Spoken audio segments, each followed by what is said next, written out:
We saw an early bounce for some of the big tech names. Here's how it looks. The one that is standing out is ASMI is up 6.7%, Siltronic 5.5% in the green, and ASML not exactly being left behind, 4.7% pop there. Well, Arjun, you were telling us earlier about the Taiwan semiconductor trade, that it is effectively making all of these chips for Nvidia. Why is the European supply chain being dragged along too? I'll pick out one name in particular, ASML. Again, an interesting one when we look at the supply chain. This company in the Netherlands makes this very, very expensive machine required to make the most advanced chips on the planet.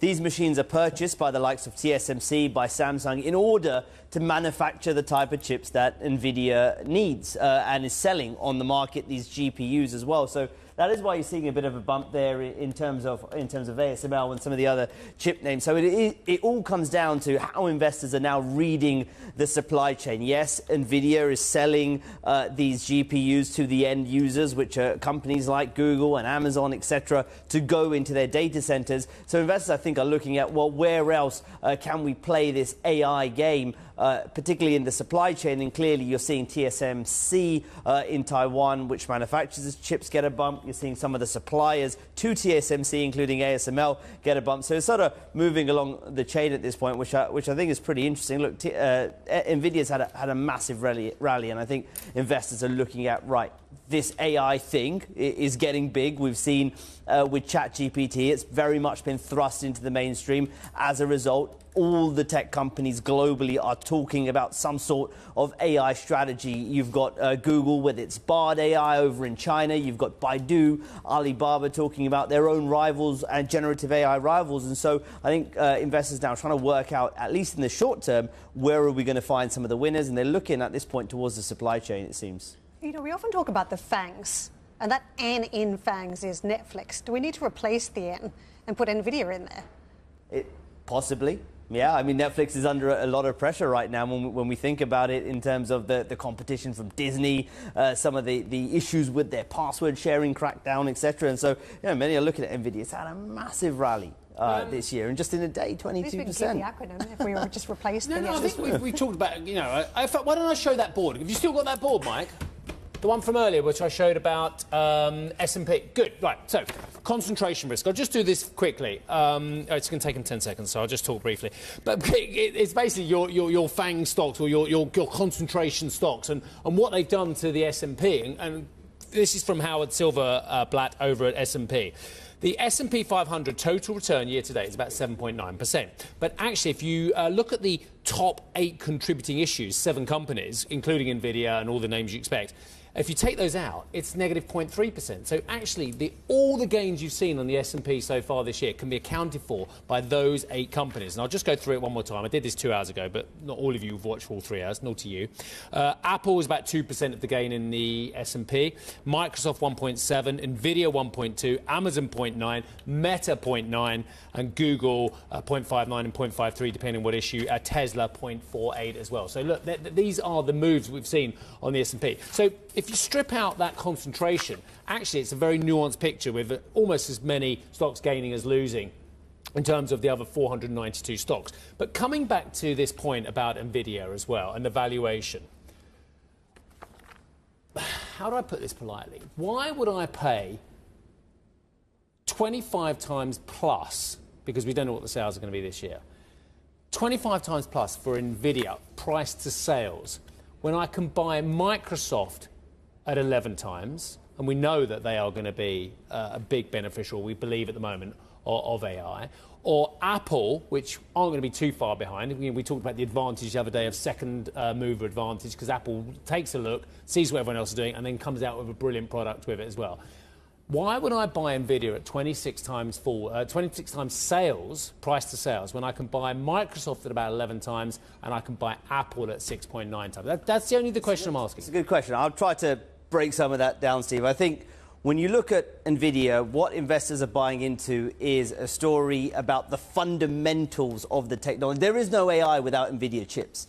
That is basically the story they're buying into, at least in the short. How long is that going to be the case? Exactly, at least in the short term, right? Because we know that every chip becomes commoditized eventually. And I mentioned earlier, companies such as Microsoft, Google, the Chinese tech giants are looking to design their own chips to replicate and better what Nvidia does. That is not something that happens overnight. That is a long-term play, but that is certainly a longer-term risk for Nvidia. So what I say at the moment is what investors are buying into is a story that they think Nvidia is the only company in the game at this point that is going to be able to power AI applications, at least for the short term. When you look at Microsoft and when you look at Microsoft and Apple, what they're buying into at that point is, yes, we know Microsoft is going to be bigger AI, but you've got to take all the baggage with that as well. Their hardware business, all the other businesses that they operate in as well. Like cloud. Rubbish, like their cloud business, for instance, all that stuff that absolutely throws off cash. Absolutely. Well, you have to take that baggage with it, but there are other parts of the business that aren't so... It's not the worst baggage. It's not the worst, but you have to take the hardware like business right now, which is under pressure, for example.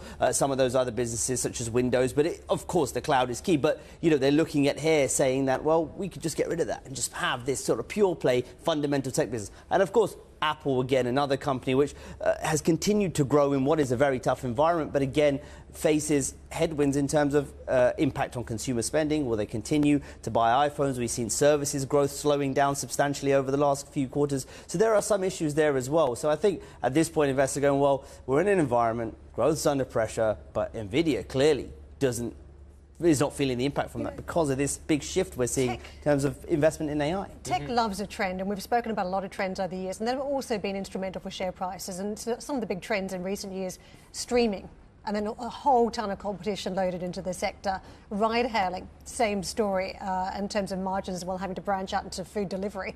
The hot areas of the market now are clearly AI. Electric vehicles, still the other one, of course. And I think if you, I was joking before about replacing Netflix with Nvidia. And if you look at the metrics here, Netflix hasn't been a bad performer versus other stocks this year, up, 23% so far year to date, or 24 on our boards, but 100+ % on Nvidia. So well and truly outperforming Netflix this year. On market cap, we have, $162 billion company in Netflix versus one that we're talking about could be worth about $1 trillion as we get the wash-up of trade today or later on over the course of this month if it keeps on going.